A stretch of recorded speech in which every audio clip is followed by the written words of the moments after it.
un moment de réjouissance. Amen. Amen. Amina. Ta présence honore Dieu, ta présence m'honore aussi. Je suis content de te revoir encore ce soir. Merci d'être là. Merci d'être là. Alors le matin, nous avons parlé des 3 effets de l'obéissance. Et on a pris tout le temps. En principe, il me reste 3 effets de la désobéissance. Et je n'ai que les 1/3 du temps que j'avais le matin. Tu comprends que je n'ai pas le droit de parler de ce qui s'est passé le matin. Sinon, je risque de ne rien dire de ce que j'ai prévu le soir. Ce que je veux dire, et ça je l'ai dit le matin, c'est que tout le monde, tous qui veulent réussir, doivent obéir à quelqu'un, doivent obéir à une divinité, doivent se soumettre à une divinité. Tous, sans exception. Il n'y a personne dans le monde qui a une certaine dimension sociale et qui ne s'est pas soumis à une divinité. Il n'y en a pas. Et il y a une chose que je voudrais vous dire. C'est qu'à Dieu, si tu ne te soumets pas totalement, c'est que tu as obéi à Satan. Si tu n'obéis pas à Dieu, c'est que tu as obéi à Satan.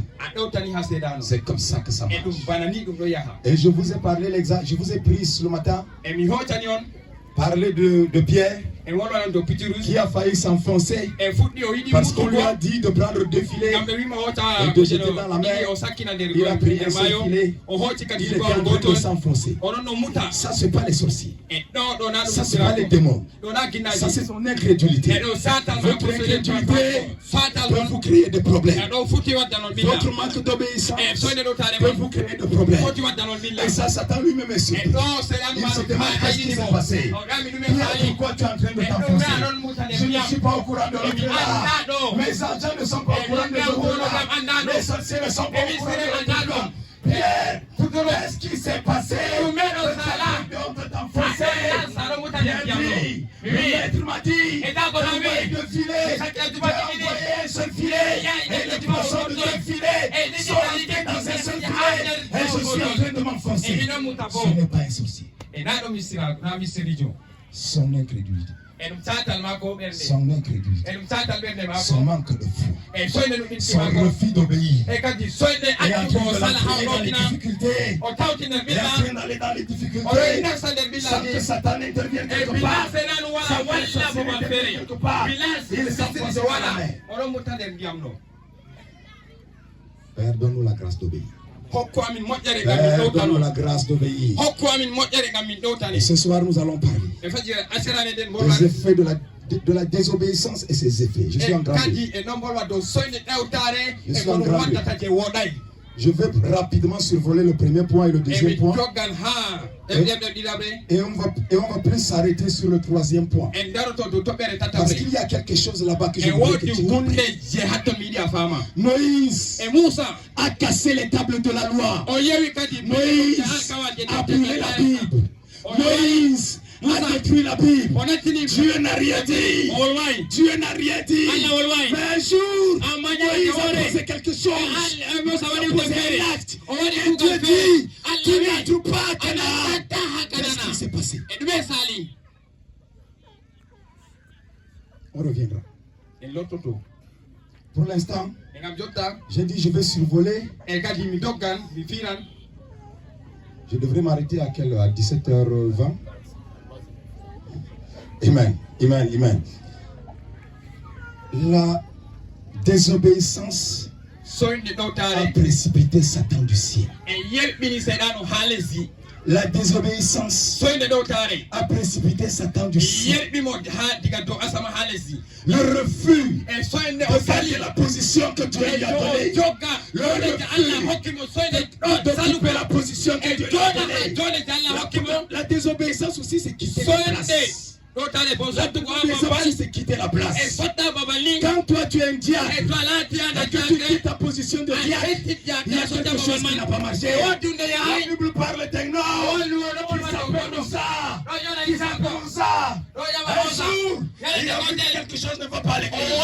Il a assemblé des choses qui ne le concernent pas. Tu l'as frappé, il est mort. La désobéissance. Ézéchiel 28. Le verset 14 à 17. Il dit tu étais rempli de gloire. Rempli de puissance. Non, lisez un peu.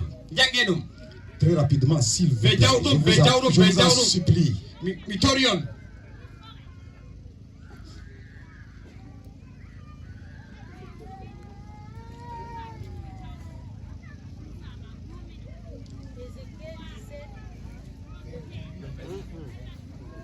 Ézéchiel 28. Ézéchiel 28, le verset 17. Verset 14 à 17. Verset 14 à 17. Tu étais un chérubin protecteur. Tu étais quoi? Un chérubin protecteur. Un chérubin protecteur. Aux ailes déployées. Aux ailes déployées. Je t'avais placé et tu étais sur la sainte montagne de Dieu. Je t'avais placé et tu étais sur la sainte montagne de Dieu. Vous voyez la position qu'il avait. Pour ceux qui ne le savent pas, Lucifer, non, c'est pas Satan, c'est Lucifer à ce moment-là. Lucifer était l'ange au service de la parole.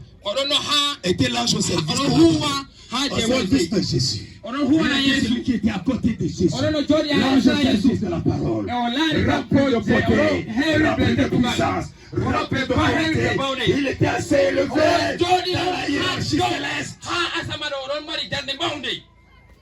Ça a pris sa tête. Cette beauté a pris sa tête. Oui, ma fille.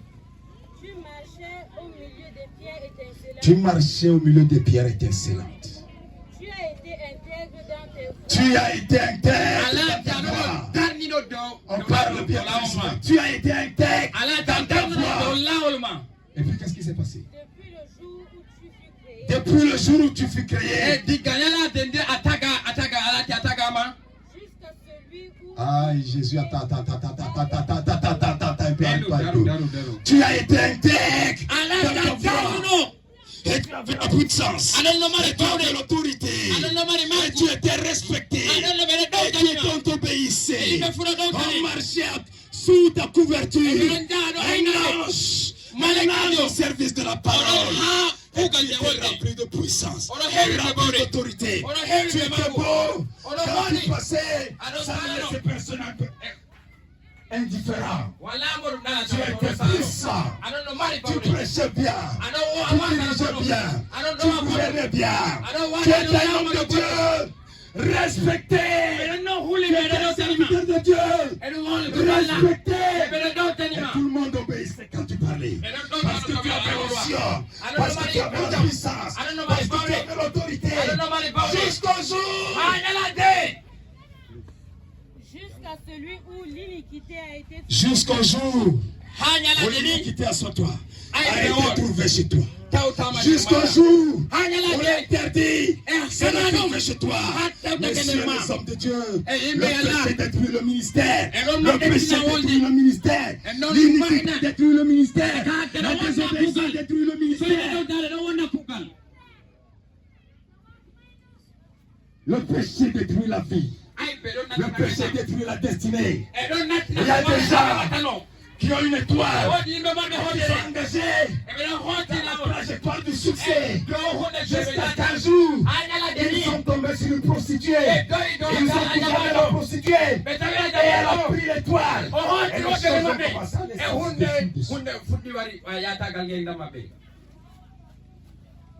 tu étais intègre dans ta voie. Jusqu'au jour où l'iniquité a été trouvée chez toi. Écoutez-moi bien. C'est le péché qui détruit le monde. C'est le mal qui détruit le monde. C'est le péché qui détruit le monde. Tu dois partir d'ici avec l'idée, avec la pensée de combattre le péché jusqu'au sang, de combattre le mal jusqu'au sang, parce qu'il y a une chose qui détruit le monde, c'est le péché. Et on l'a précipité sur la terre. Et celui qui l'a précipité sur la terre a dit. Malheur à la terre. Ce gars a vu la gloire ici. Ce gars a vu la gloire ici. Et comme il a été précipité sur la terre, il a décidé que personne n'ira voir la gloire là-bas, n'ira vivre la gloire là-bas. Il a commencé une lutte à sang. La cause de notre désobéissance.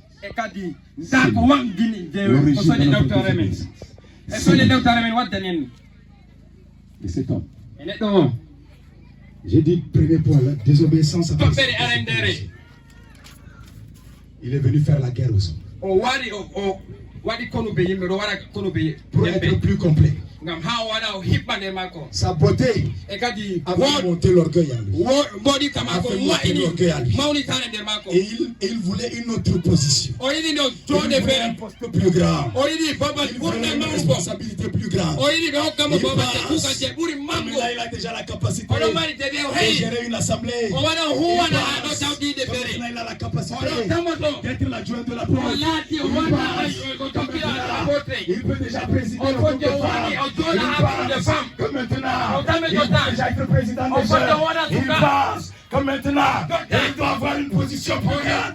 L'orgueil est monté dans son cœur. L'humilité a été toute chez toi.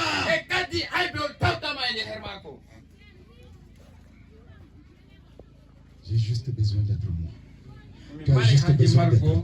De respecter la notice, de rester à ta position, de rester là où Dieu t'a planté. Écoute-moi bien, Dieu ne viendra pas juger les gens en fonction des responsabilités que nous avons occupées. Mais Dieu viendra juger les gens en fonction du ministère qu'il t'aura donné, de la fidélité à ce ministère.